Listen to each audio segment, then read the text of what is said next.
A hush lay on the laughing valley, and snow covered it like a white spread of downy flakes. And all living plants and insects nestled close to Mother Earth to keep warm. Blinky, my cat, washed her face lazily and stared at the toy cat, which sat opposite the real one, and gazed straight ahead, as toy cats should.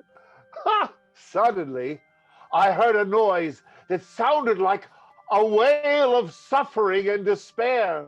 Quickly, I drew on my coat and I pulled my cap over my eyes and I opened the door and I was peering anxiously into the darkness.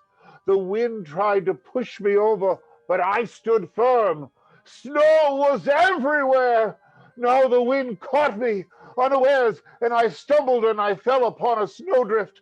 My hand plunged into the drift, and it touched something that was not snow. It was a child. Why, the next moment, I lifted it in my arms and I carried the little body into the house. I laid the rescued child on the hearth, and brushing away the snow, I discovered it to be a little boy who lived in the house beyond the valley, named Weecum. I wrapped a warm blanket around the little one, and before long the child opened its eyes. And seeing where he was, he smiled happily. And then I warmed milk, and I fed it to the boy slowly. And he looked around the room, and he whispered, "Your cat is a nice cat. Let me hold him." But Puss objected and ran away. "May I hold the other one?" So I placed the toy in his arms, and the boy held and kissed its wooden ear. "How did you get lost in the storm, Weecum?" "Oh, I started to walk to my auntie's house, and I lost my way in the snow. And snow got in my eyes so I could not see. And then I kept on till I fell in the snow, and the wind blew the flakes over me and covered me up."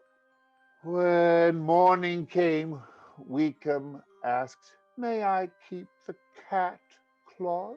It's nicer than real cats.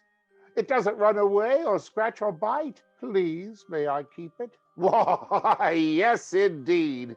So I wrapped the boy and the wooden cat in a warm cloak, and I trampled through the snow to the poor cottage where Weecum's mother lived.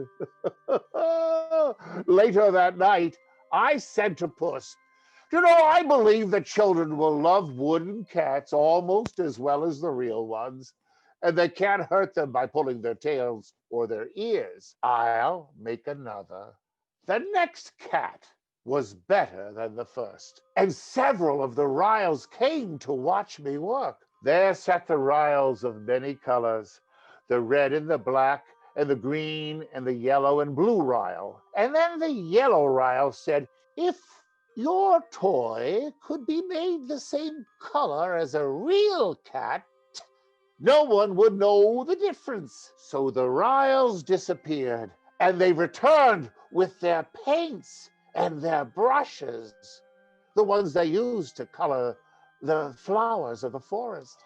On my next visit to the village, I heard of a child that was sick and bedridden, and I approached and I drew a toy cat from beneath my coat. The child hugged the kitty tight in its arms, as if it were a precious gem. I laughed and I whistled and I sang all the way home. Never had I been so happy as on this day. One evening, when I was eating my dinner, I heard a timid knock at the door. "Oh, come in," I called.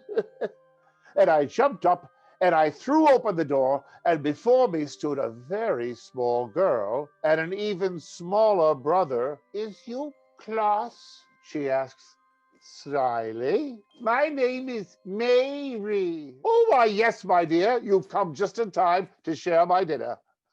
And I took them to the table and I fed them fresh milk and nut cakes. And when they'd eaten enough, I asked her, "Now, why have you made this long journey to see me?" "I wants a tat," replied Mary. And her little brother nodded his head and exclaimed like an echo, "A tat! A tat! Oh, you want one of my toy cats, do you?" And my little visitors nodded eagerly, and they both received a toy tat. A cat. I soon turned my living room into the most wonderful workshop. Well, I built a bench by the window, and I arranged my tools and paints so that I could reach everything as I sat on my stool. And I decided to carve other animals that children would enjoy, such as squirrels and rabbits and deer and even lambkins. One sunshiny day, as I was busily carving the head and horns of a toy deer, I looked up and I discovered the glittering cavalcade of horsemen approaching through the valley. In front of these royal horses rode little Bessie Blithesome, the pretty daughter of the proud lord of the land who had once driven me from his palace. The little girl leaned over the saddle and she called to me, "Please, Mr. Claus, I want a toy." And I said, "Why, you're a rich lord's daughter. Why, you have everything that you desire." Bessie questioned me. "Do poor children love to play with toys more than rich ones? Am I to blame because my father is lord?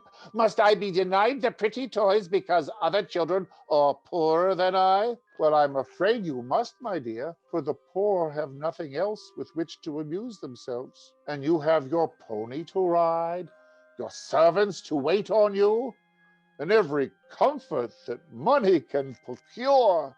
"But I want toys, and if I can't have them, I shall be very unhappy." Well, I could not bear to give Bessie Blithesome, who already had so much to make her happy when other children had nothing. I decided to go to Brazil and consult with Necile and all the immortals, and Necile listened and then gave me good counsel. So hereafter I decided that no child will be denied, and all children are worthy to be made happy. On my way back to Laughing Valley, I stopped by a stream to sip the water. And as I sat on the bank and took a piece of moist clay in my hands, I thought about what sort of toy should I make for Bessie. And I didn't notice that my fingers were working the clay into shape until, glancing downward, I found I had unconsciously formed a head that bore the slight resemblance of Necile, my foster mother. This is interesting. So I gathered more clay from the bank and I carried it to my house. And then, with the aid of my knife and a bit of wood, I succeeded in working the clay into the image of a toy nymph. But the clay was soft, and I had to handle it gently to avoid ruining my pretty work. I thought perhaps the rays of the sun will draw out the moisture and cause the clay to become hard. So I placed it in the glare of the sun, and the next morning, I found that the sun had baked the clay to the hardness of stone. I painted the toy with great care in the likeness of Necile. And the next day, I presented Bessie with the new toy. Little Bessie asked, "What's it called, Claus?" I made up a name. "It's called a dolly, my dear." And Bessie kissed the new toy and said, "I shall call the dolly my baby. Thank you very much. Your gift has made me happier than I have ever been before." The fairies saw what I was doing, and they brought bolts of silks and gold threads to dress the dolls.